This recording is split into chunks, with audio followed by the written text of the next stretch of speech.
तो फ्रेंड्स, आज के सेट का पहला क्वेश्चन है हमारा, which of the following is an example of sales promotional tool. निम्नलिखित में कौन सा बिक्री बढ़ाने का एक उपाय है? The media mix, a money refund offer, consumer promotion and market segmentation. तो इसका राइट आंसर है a money refund offer. Money refund offer जैसे बहुत से आपने देखे होंगे कैशबैक टाइप से चलते हैं, उससे ही इसका मतलब है कि अगर हम इस टाइप से कुछ ऑफर चलाते हैं तो हमारा मतलब जब कोई चीज होती है तो उसका प्रमोशनल ज्यादा होता है, वो बिक्री बढ़ाने का एक उपाय होता है। सेकंड क्वेश्चन भी बहुत इंपॉर्टेंट है, ये कई बार क्वेश्चन आया हुआ है, ये भी है CC is a measurement unit in internet advertising, radio advertising, outdoor advertising या न्यूज़पेपर एडवर्टाइजिंग। तो राइट आंसर है इसका न्यूज़पेपर एडवर्टाइजिंग। अगर कोई क्वेश्चन रिपीट हो गया है तो उसका इतना मैटर नहीं है, आपकी एक प्रैक्टिस ही हो जाएगी। फिर है in typography space between two characters is known as. मुद्रण कला में दो अक्षरों के बीच के स्थान को क्या कहते हैं? टाइपोग्राफी के क्वेश्चन बहुत आते हैं कि मतलब टाइपोग्राफी से रिलेटेड किस टाइप में, मतलब कहाँ पे कौन सा टाइप होता है, जो लिखते हैं हम लेटर तो बीच वाले उसको लाइन को क्या बोलते हैं, इस टाइप से आता है। तो इसमें पूछ रहा है कि जब हम लेटर लिखते हैं तो उसमें बीच का जो जगह होता है, जैसे टी, सपोज ये ट्रेसिंग लिखा है तो टी और आर के बीच का जो स्पेस है, इसको पूछा है कि क्या बोलता है, दो अक्षरों के, इन दोनों अक्षरों के बीच का जो ये स्पेस है इसको क्या बोलते हैं? Leading, tracking, kerning and legibility. तो इसका राइट आंसर है कर्निंग। ये मैंने एक एग्जांपल लगाया है, आप देखिए जैसे ये लिखा हुआ है लव, तो इसमें जो ये बीच का स्पेस है ओ और वी का या वी और ई के, इन सबके जो मतलब अक्षरों के बीच के जो स्पेस को हम कर्निंग बोलते हैं। और अगर पूछ लेता है ट्रैकिंग, सपोज ट्रैकिंग पूछ लिया तो ट्रैकिंग क्या बोलते हैं? जो ये पूरा स्पेस होता है स्लीपिंग लाइन का, जैसे जितने स्पेस में ये लव लिखा हुआ है स्लीपिंग लाइन का एक तरीके से, इस को हम बोलते हैं, इतने स्पेस को हम बोलते हैं ट्रैकिंग। और एक चीज और है इसी में, लीडिंग। लीडिंग बोलते हैं ये वर्टिकल स्पेस को, जब ये वर्टिकल स्पेस जैसे यहां से लेके यहां इस लाइन तक हमारा ये आया तो इसको बोलते हैं हम लीडिंग। तीनों चीजें क्लियर हो गई हैं यहाँ पे, ये तीनों चीजें टाइपोग्राफी से ही रिलेटेड है, इसलिए मैंने आपको क्लियर कर दिया कि सपोज लीडिंग या ट्रैकिंग भी आए तो आपको पता हो। फोर्थ नंबर का क्वेश्चन है, The process of recording human movement and translating that movement on a digital mode is known as। Human movement को जब रिकॉर्ड करने तथा उसे डिजिटल माध्यम पर रूपांतरित करने की प्रक्रिया को क्या कहते हैं? उसको क्या कहते हैं? फर्स्ट है मोशन पिक्चर, रोटोस्कोपिंग, मांगा, स्टॉप मोशन। तो इसमें राइट आंसर होगा मोशन पिक्चर। एनिमेशन से रिलेटेड है, जब एनिमेशन में जब पिक्चर मतलब इस तरीके से एडिटिंग करते हैं कि मूवमेंट को रिकॉर्ड करते हैं फ्रेम बाय फ्रेम, तो उसको हम बोलते हैं मोशन पिक्चर। और एक चीज और होती है, जैसे रोटोस्कोपिंग के बारे में भी बता दें, ये भी एनिमेटेड से ही, एनिमेशन से रिलेटेड है, इसमें भी अलग अलग फुटेज होते हैं और जो मोशन होता है उसको फ्रेम बाय फ्रेम करते हैं, जब एक में ऐड करते हैं तो उसको रोटोस्कोपिंग बोलते हैं। नेक्स्ट है हमारा फिफ्थ नंबर का क्वेश्चन, कथन भी बहुत आते हैं एडवर्टीजमेंट से रिलेटेड, ये कथन का ही क्वेश्चन है। इसमें कह रहा है कि advertisements with false claims are subject to ethical issues. मिथ्या दावा करने वाले विज्ञापन नैतिक दायरे में आते हैं। रीजन क्या है? एडवर्टीजमेंट्स में become misleading, violating set norms and में अफेक्टिंग बाइंग बिहेवियर। विज्ञापन भ्रामक मानदंडों का उल्लंघन करने वाले बन सकते हैं तथा क्रय व्यवहार को प्रभावित कर सकते हैं। पहले वाले में तो बोल रहा है कि जो एडवर्टीजमेंट होते हैं वो मतलब झूठा वादा एक तरीके से करने वाले मतलब कई होते हैं और वो नैतिक दायरे में आते हैं। तो ये एकदम सही है, क्योंकि आपने ऐड वगैरह देखा होगा कई बार। एग्जाम्पल के लिए आपको बताया, जैसे क्रीम वगैरह के एग्जाम्पल आते हैं या सोप के एग्जाम्पल आते हैं, उसमें दिखाता है कि बस फेस पे लगाया और एकदम गोरा हो गया। तो ये एक तरीके से भ्रम होता है, मिथ्या दावा करते हैं विज्ञापन, जो कि मतलब एक तरीके से इथिकल नहीं है, ये सब इथिकल इशू है। तो ये एकदम हमारा राइट हो गया। फॉल्स क्लेम करते हैं, झूठा वादा करते हैं, ये एकदम राइट है। ऐसा नहीं है कि किसी ने क्रीम लगाई और दूसरे दिन ही वो गोरा हो गया। तो इस टाइप से जब ये इसको पढ़ेंगे तो ये हमें क्लियर हो जाएगा कि एडवर्टीजमेंट फॉल्स क्लेम जो करते हैं वो इथिकल इश्यूज हैं, हमारे मतलब नैतिक उससे में नहीं है। नेक्स्ट है, इसका रीजन बता रहा है कि एडवर्टीजमेंट जो होता है वो भ्रामक मानदंडों का उल्लंघन करने वाले बन सकते हैं और क्रय व्यवहार को प्रभावित कर सकते हैं। ऐसा नहीं है, विज्ञापन अगर इस टाइप का बनेगा तो मतलब उसको पहली बात तो जो वो होता है उसको मतलब इस तरीके से एक्सेप्ट नहीं किया जाएगा, और इस टाइप के मतलब विज्ञापन बनते भी नहीं है। कई बार ऐसा अगर विज्ञापन बन जाता है तो उस पर रोक लग जाती है। तो हमारा आर जो है वो एकदम सही नहीं है। तो इसका राइट आंसर हो जाएगा हमारा A is correct and R is not correct. Okay, clear हो गया होगा आई थिंक आपको। 6 नंबर का भी कथन है, इसमें कह रहा है advertisement must cope up with cultural environment and value system of the society. जो विज्ञापन है वो सामाजिक परिवेश तथा मूल्य प्रणाली के अनुरूप होना चाहिए। रीजन दिया है, advertisements provide knowledge to the society about the products and services. जो विज्ञापन होते हैं वो हमारे समाज को जो मतलब उत्पाद होते हैं, उत्पाद चीजें होती हैं, ब्रांड होते हैं और अपनी सेवाओं के बारे में जानकारी उपलब्ध कराते हैं। ये मतलब देखने से भी अगर आप ध्यान से पढ़ो तो आपको समझ में आ जाएगा, दोनों बातें एकदम सही हैं। क्योंकि जिस समाज में हम रहते हैं, हमारा समाज उसी चीज को एक्सेप्ट करता है, उस टाइप के ही विज्ञापन बनते हैं। आप देखोगे कभी भी अगर कोई विज्ञापन अगर किसी मतलब धर्म के खिलाफ या ऐसा इस टाइप का बन जाता है तो उसको एक्सेप्ट नहीं करते हैं, गवर्नमेंट नहीं करती है, उस पर रोक लगा देती है।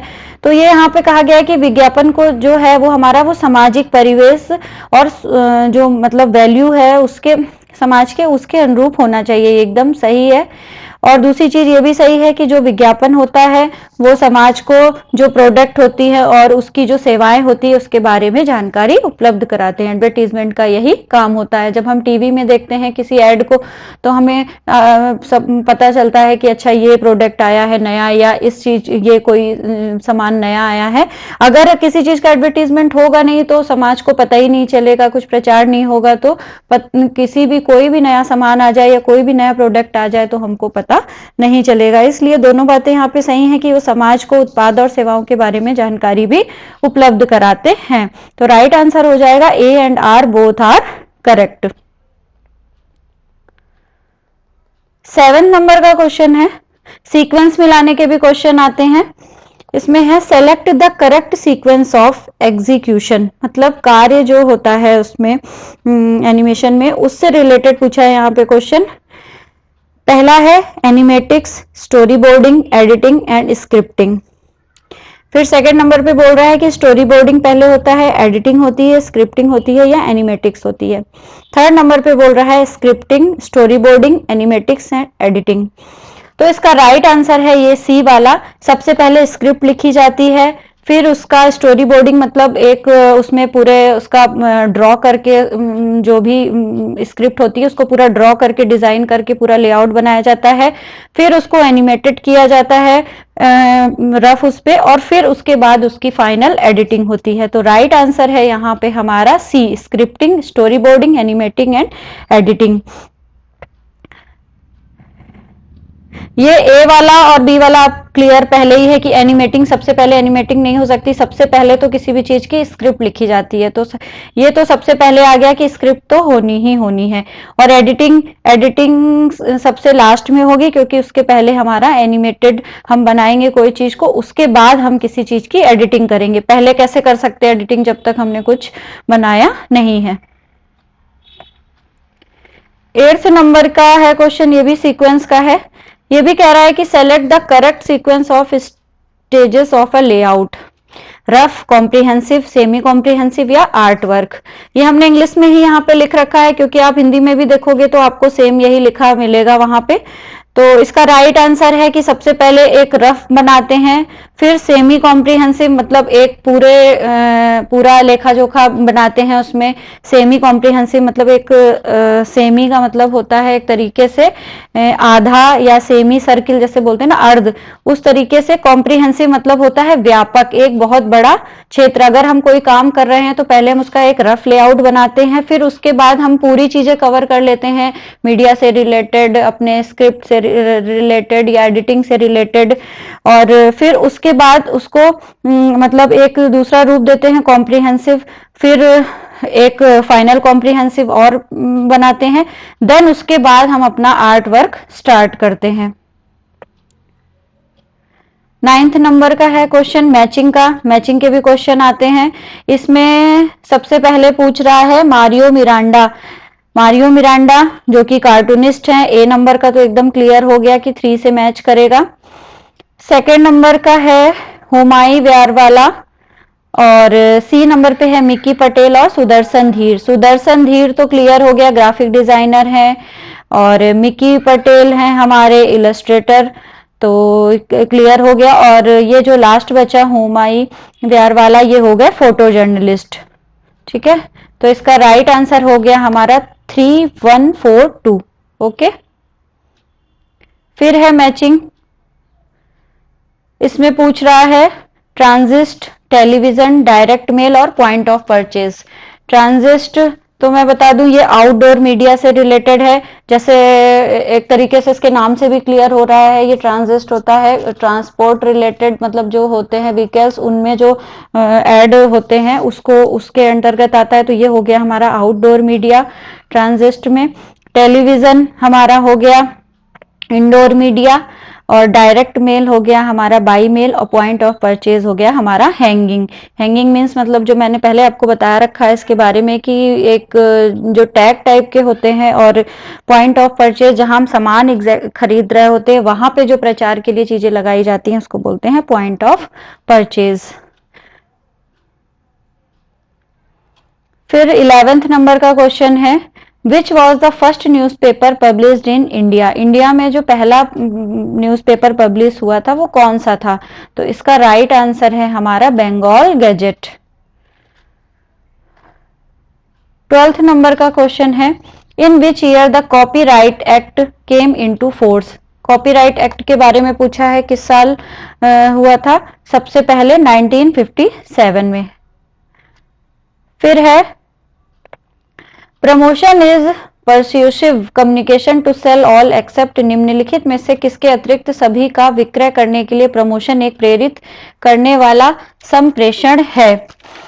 सबसे पहला है कंपटीशन। कंपटीशन तो रॉन्ग है, क्योंकि कंपटीशन नहीं होता है, कंपटीशन तो हमेशा ही होगा। सेकंड चीज है सर्विस, और थर्ड चीज कह रहा है प्रोडक्ट और कॉन्सेप्ट।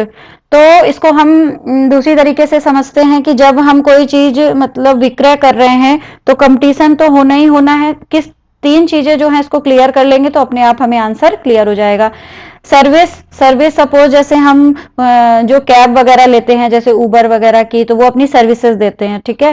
प्रोडक्ट हो गया, जैसे कोई भी सामान है उसका जब हम खरीदते हैं तो वो अपना प्रोडक्ट हो गया, उससे रिलेटेड वो। और थर्ड है कॉन्सेप्ट। कॉन्सेप्ट हो गया मतलब विचार, विचार के आधार पे भी विक्रय होता है। जैसे कि आपने सुना होगा शायद एलॉन मस्क की फेमस कंपनी है स्पेस एक्स, उस पे उन्होंने मतलब एक विचार उनका इस समय चल रहा है कि मंगल पे वो कुछ काम करेंगे। इस तरीके मतलब एक तरीके से उन्होंने बोला है कि वो जो रीयूजेबल जो रॉकेट होते हैं वो करेंगे। इस तरीके से उन्होंने एक नया कॉन्सेप्ट रखा है जिस वजह से उनका ये विचार बहुत ज्यादा फेमस हो रहा है, और उस पर बहुत ज्यादा मतलब इस समय one of the richest person भी ये इसीलिए एलॉन मस्क माने गए हैं। तो एक तरीके से ये सारी चीजें क्लियर हो गई कि विचार भी विक्रय का वो होता है, साधन होता है विक्रय करने के लिए। उत्पादन तो होता ही है, और सेवा मतलब सर्विसेज भी होती हैं। कंपटीशन तो हर चीज में होता है। तो मेन जो सबसे ज्यादा चीज है निम्नलिखित में से किसके अतिरिक्त सभी का विक्रय करने के लिए प्रमोशन एक प्रेरित करने वाला समोशन, मतलब प्रमोशन करने के लिए। तो तीनों चीजें तो क्लियर हो गई, तो एक कौन सी लास्ट बची हमारी? कंपटीशन।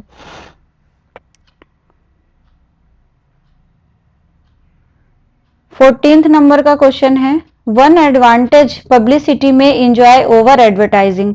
जो विज्ञापन होता है उसकी तुलना में जो प्रचार है उसका लाभ निम्नलिखित में से क्या है? क्रेडिबिलिटी ज्यादा होती है, मतलब एक तरीके से उसकी विश्वसनीयता ज्यादा होती है। सिलेक्टिविटी नहीं है, कंट्रोल नहीं है, सिंप्लिसिटी नहीं है।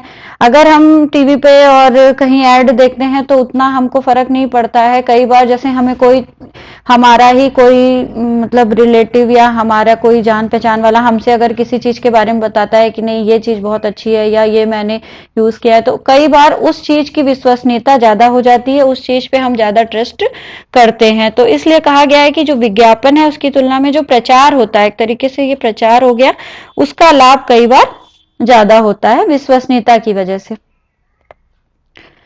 15th नंबर का क्वेश्चन है, retail advertising is locally oriented. एकदम सही है, जो खुदरा विज्ञापन होता है वो स्थानीय उन्मुख होता है। फिर सेकंड नंबर उसका रीजन बता रहा है कि retail advertising helps in selling goods and services directly to the consumer. जो खुदरा विज्ञापन उपभोक्ताओं को वस्तुओं और सेवाओं को सीधे बेचने में सहायक है। ये भी एकदम सही है कि जो रिटेल होते हैं वो डायरेक्ट अपने मतलब ग्राहक को सीधे सामान बेचते हैं। तो इसके दोनों आंसर सही हैं, ए और आर दोनों करेक्ट है। 16th नंबर का क्वेश्चन है, brand is the combination of name, word, symbols of design that identifies one particular product. Brand जो होता है वो एक नाम, शब्द, प्रतीक अथवा डिजाइन किसी भी उत्पाद विशेष की पहचान करता है। पर्टिकुलर हर एक प्रोडक्ट का अपना एक ब्रांड हो जाता है।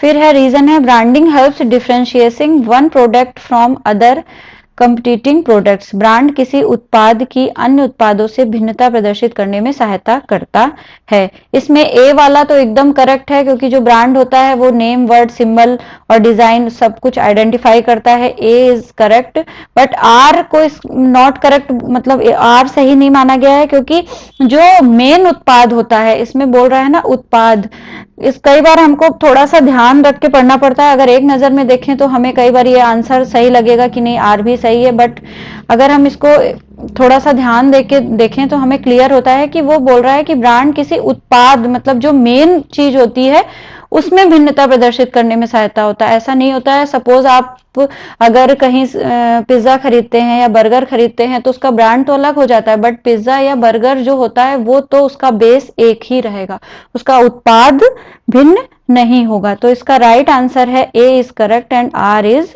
Not correct. 17th नंबर का क्वेश्चन है, select the correct sequence of factors affecting the client agency relationship. ग्राहक एजेंसी संबंध को प्रभावित करने वाले कारक तत्वों में शामिल है। पहला है केमिस्ट्री, दूसरे नंबर पे है हमारा कम्युनिकेशन, थर्ड नंबर पे है कंडक्ट और फिर चेंजेस। तो इसका राइट आंसर ये फर्स्ट वाला ही है कि हमारा जो तालमेल, इंग्लिश हिंदी में बोलते हैं तालमेल होना चाहिए, कम्युनिकेशन अच्छा होना चाहिए और आचरण अच्छा होना चाहिए। फिर 18th नंबर का क्वेश्चन है मैचिंग। कई बार देखिए ये इस टाइप से भी मैचिंग में आता है, जैसे फेमस पर्सनालिटी हैं उनसे रिलेट करके कि किससे क्या रिलेट करता है या किसने किस चीज का ऐड किया है, पर्सनालिटी का नाम दे देगा और ऐड का नाम दे देगा। इस टाइप से भी क्वेश्चन आते हैं फ्रेंड्स।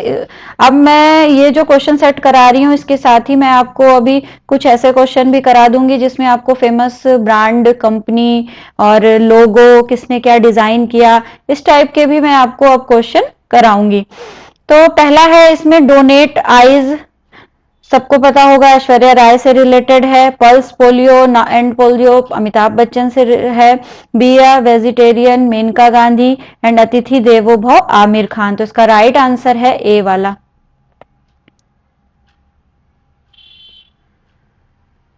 नाइनटीन्थ नंबर का क्वेश्चन है हमारा सेकंड लास्ट क्वेश्चन। इसमें भी मैचिंग पूछा है। मैक्सिमम पॉइंट साइज ये रिपीटेड क्वेश्चन है, जिसने मेरे पहले वीडियो देखे हैं उसको पता भी होगा कि मैंने उसमें भी बताया था, उसमें भी एक बार ये क्वेश्चन आया हुआ है, मैंने यहाँ मैचिंग में आया है इसलिए इसको क्लियर किया कि इस टाइप के क्वेश्चन तो किसी भी फॉर्म में आ सकते हैं, घुमा के आ सकते हैं, मैचिंग में आ सकते हैं, इंडिविजुअल भी ये आया हुआ है क्वेश्चन। तो ये तो आप एकदम ध्यान से रट लीजिए कि जो मैक्सिमम पॉइंट साइज है 72 है। ठीक है, तो इसमें तो सबसे पहले ए वाले के लिए तो हो गया हमारा, सेकंड एकदम क्लियर हो गया। फिर है, अब है इंटेग्रेट इंटरलैग्ड इनिशियल। ठीक है, ये होता है साइफर। फिर यूनिट ऑफ रिजोल्यूशन, ये हो गया हमारा डीपीआई यानी प्रिंटेड से रिलेटेड हो गया। फिर हो गया पिक्टोरियल और इलस्ट्रेटेड टेक्स्ट जो हो गया पिक्टोग्राम से। अब इसमें दो चीज मैं आपको क्लियर कर दूं, एक तो ये पिक्टोग्राम वाली चीज ये क्या होती है, जैसे कि आपने मतलब बच्चों की बुक्स वगैरह में भी कई बार देखा होगा कि पिक्चर बनी होती है और उसके साथ ही फिर वहां पे टेक्स्ट होता है, एक साइड भी पिक्चर दी होती है और कई बार होता है काउंटिंग के लिए या अल्फाबेट के लिए। तो इस टाइप की जो लिखा जाता है उसमें उसको बोलते हैं पिक्टोग्राम, जिसमें पिक्टोरियल और इलस्ट्रेटेड टेक्स्ट से ही रिलेटेड है क्योंकि उसमें पिक्चर बनी होती है। तो ये क्लियर हो गया कि ये पिक्टोग्राम से है। एक और चीज आपको बताते हैं, ये साइफर इसका मतलब होता है कि जैसे ये कोडिंग से एक तरीके से रिलेट है कि जैसे कई बार हम कुछ ट्रांजैक्शन करते हैं या कुछ बैंक से रिलेटेड अपना काम करते हैं, तो आपने देखा होगा कि जैसे हमने कुछ यहाँ से इंटर किया बट वो सेम फॉर्म में नहीं जाता है, मतलब उसका जो पाथ होता है वो एक तरीके से कोड में जाता है।